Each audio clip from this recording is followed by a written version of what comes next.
1932년 4월 29일 사건 당일 윤봉길은 상해 파견군 헌병대위 552시 마사유키로부터 30일까지 두 차례에 걸쳐 엄중한 취조를 받았다.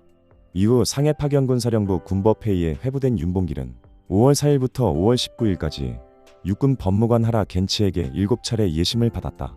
관련 문건은 4월 29일과 30일, 상해 파견군 헌병대의 신문조서 2건, 5월 4일부터 5월 18일까지 군법회의 7차례 신문 요점을 정리한 예심조서 1건, 5월 25일 군법회의 재판장 미요시 지타로의 판결문, 10월 11일 상해 파견 헌병대 육군사법경찰관 헌병군조 스토우 대지로의 청취서 1건이다. 이 자료는 체포, 신문, 판결까지를 포괄하는 문건이다. 이 기록 가운데 주요 지문을 발췌해 윤봉길 폭살 테러 사건을 다음에 재구성해본다. 문. 이춘산과 피고인과는 어떤 관계인가? 답. 1932년 7월 이춘산과는 사해로와 마랑로 교차점 부근의 찻집에서 처음 만났다.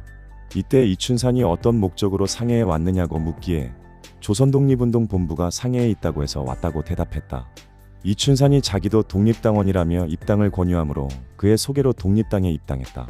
이후 매월 2, 3회 이춘산과 만나 조선독립에 대해 의견을 나누었다. 문. 이춘산의 현 주소, 성명, 연령, 직업, 인상, 복장은 어떠한가? 답. 이춘산은 현 주소와 직업을 나에게 밝히지 않았다. 그 이유는 서로 주소와 직업을 알면 곧 영사관에 잡힐 것을 우려했던 모양이다. 단지 성명만 이춘산이라 말했다.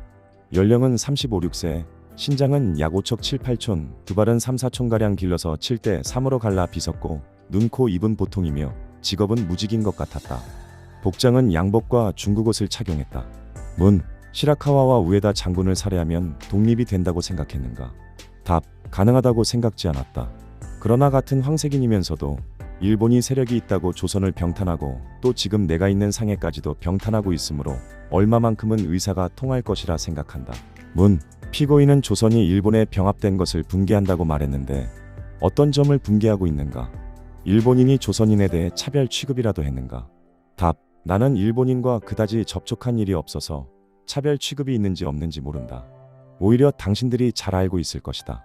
요컨대 자기의 것이 타인 권한 내로 들어간다는 것은 누구라도 붕괴할 것이다. 문. 피고는 왜 조선의 독립운동을 하게 되었는가? 답. 17, 8세 때 신문과 책을 보고 조선에 일본인이 와서 통치하는 것은 왜일까 하는 생각이 들었다. 그 후 우리나라는 우리가 다스리는 것이 좋다고 생각했다. 조선에는 조선 고유의 언어와 문자와 풍속 습관이 있는데 어째서 일본에 복종하지 않으면 안 되는가? 세계 문명이 발달한 오늘날 다른 나라에 병합되는 것은 조선인으로서 수치스러운 일이라 생각하게 되었다. 신문을 보고 상해에 한국 독립운동 기관이 있다는 것을 알았기 때문에 나도 한국 독립을 위해 활동해보고 싶다는 생각에 상해로 오게 된 것이다. 문. 피고는 어떻게 하면 조선이 독립할 수 있다고 생각하는가? 답. 현재 조선은 실력이 없기 때문에 일본에 반항해서 독립하는 것은 불가능하다고 생각한다. 세계의 대규모 전쟁이라도 일어나서 강대국이 피폐하면 그때 각 국민이 독립할 수 있다고 생각한다. 예를 들면 유럽대전 후 세르비아, 폴란드 등 각국이 대국으로부터 해방된 것과 같이 조선도 독립할 수 있을 것이라 생각한다. 문. 세계대전 발발이 조선 독립의 확실한 방법이라 생각하면서도 전쟁을 유발하는 운동을 할 수 없다면 독립운동가로서 쓸모가 없지 않은가? 답. 지금 나에게 힘이 없고 전쟁을 일으킬 만한 운동도 할 수 없지만 당에 들어가서 협력하여 점차 운동을 시작할 작정이다. 현재의 강대국도 나뭇잎과 같이 자연스럽게 쇠락하는 때가 있을 것이다. 우리 독립운동가들은 나무에 비료를 주거나 물을 주어 자연적인 발육을 돕는 것처럼 국가 성세의 순환을 앞당기는 역할이다. 문. 근본 피고가 행한 것과 같은 일을 해도 독립운동에 별 효과가 없는 것으로 보이는데 어떻게 생각하는가? 답. 물론 한두 명의 상급 군인을 죽인다고 독립이 쉽게 될 것이라 생각지 않는다. 근본 투탄이 독립에 직접적인 효과는 없지만 조선인들의 각성을 촉구하고 세계 사람들에게 조선의 존재를 분명하게 알리는 것이다. 문. 피고는 상해 도착 직후 한인교민단에 가서 무슨 이야기를 나누었는가? 답. 민단사무소에서 단장 김구와 간사 김동우와 인사를 나누었다. 나에게 상해에 온 이유를 물었는데 당신들과 함께 일하기 위해서 왔다고 대답했다. 그러자 웃으면서 그러면 조선에서 독립운동을 한 적이 있는지 물었다. 그래서 나는 지금까지 그런 생각은 갖고 있었지만 실제로 아무것도 한 일은 없다고 대답했다. 문. 피고는 시라카와 대장과 우에다 중장을 살해하도록 명령하고 폭탄과 자금을 준 것은 이춘산이라 진술했는데 그 말도 거짓말은 아닌가? 답. 이춘산으로부터 폭탄과 자금을 받고 시라카와 대장 일행을 살해하도록 명령을 받았다고 진술한 것은 거짓말이다. 이춘산이라 말한 것은 사실 김구였고 헌병대에서 조사받았을 때 언급결에 이춘산이라고 말이 나와버렸기 때문에 그 후 계속해서 이춘산이라 이야기하고 말았다. 춘산은 이유필의 호다. 문. 김구의 인상은 어떠한가?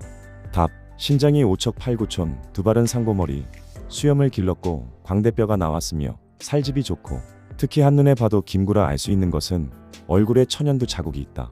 나이는 55, 6세라 생각한다. 문. 4월 27일 작성한 유서의 내용은 무엇인가? 답. 나의 이력서와 내가 작성한 향리의 실황리가와 나의 자식에 대한 유서 및 조선 청년에 대한 나의 감상을 수필로 쓰고 끝으로 내가 금년 4월 27일 오후 1시경 상해 신공원의 식장을 미리 조사하러 갔을 때 내가 밟은 잔디가 그대로 일어서지 못하는 것도 있고 또다시 일어서는 것도 있었다. 그것을 보고 나는 인간 또한 강한 자로부터 유린되었을 때 이 잔디와 하등 다름이 없다고 생각하고 무척 슬픈 감정을 느꼈다. 그 감정을 유서로 썼다. 문. 애국단의 조직, 규칙 등은 알고 있는가? 답. 그런 것은 모두 존재하지 않는다. 다만 김구는 자신이 애국단 단장을 자칭하고 있었기 때문에 김구를 대장으로 하는 암살단이라고 생각한다. 이 문답에서 주목할 만한 사실은 윤봉길이 4월 29, 30일에 헌병대 신문과 5월 4일에서 10일에 군법회 예심에서 사주범을 김구가 아니라 이유필이라 지목했다는 점이다. 실제로 5월 3일 상해 주재 일본 총영사는 윤봉길이 진술한 이춘산이란 자는 이번 사건의 주범으로 지목되는 바 춘산은 이유필의 자이므로 이유필이 주모자라 추측된다. 하지만 그의 인상과 특징을 피의자에게 질의했더니 진술이 지극히 애매해서 그의 진술만으로는 이유필이라 확증할 수 없다는 의문을 제기했다. 실제로 인상차기에서 김구와 이유필은 전혀 다른 인물이었다. 그 이유는 사건 직후 헌병대에서 조사받을 때 언급결에 이춘산이라고 말이 나와버렸기 때문이었다.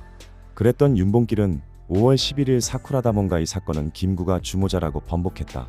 그렇다면 윤봉길이 5월 11일에 이르러서야 사주범이 이유필이 아니라 김구라고 진술을 번복한 이유는 무엇일까? 그 이유는 5월 9일 김구가 은신처를 제공한 피치 목사 부부의 도움을 받아 작성한 홍구공원 진상이라는 영문 성명서를 로이터 통신사와 중국 신문사에 발송했고 5월 10일자 상해 영자신문은 물론이고 신보를 비롯한 중국 각지 중국어 신문이 일제히 홍구자간의 진상이란 제하의 성명서를 게재하고 나섰기 때문이다. 윤봉길은 예심관이 내미는 5월 10일자 신문기사를 보고 난 뒤 더 이상 폭살 테러의 사주범 이유필이라는 종래 진술을 유지할 수 없었다.